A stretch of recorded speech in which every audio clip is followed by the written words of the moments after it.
catastrophic flooding in Russia's Far East has put more than 100,000 people at the risk of losing their homes, and the worst such disaster in more than a century.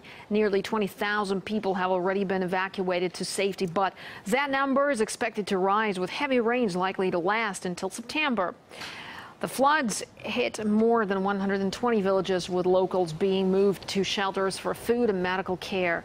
Much of the surrounding countryside is submerged, with the damage currently estimated at around $60 million.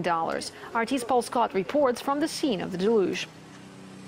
With the water levels in some part of the region having risen 72 centimetres on Saturday alone, the evacuations are continuing. The worst case estimates suggest that 100,000 people may be forced to leave their home. However, it is hoped that that final number will be substantially lower. Now, the worst hit areas are the remote rural villages such as this one. Damage to infrastructure such as communication and transport networks mean that places like this are particularly isolated.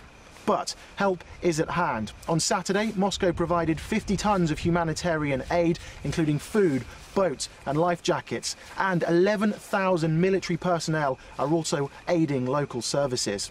Now, the biggest industry in this region is the farming industry. People grow things like tomatoes and potatoes and sell them locally. They also produce soya, which is sold to nearby China. But with 400,000 hectares currently underwater, it's clear to see that it's not just people's homes that are being damaged, but also potentially their livelihoods.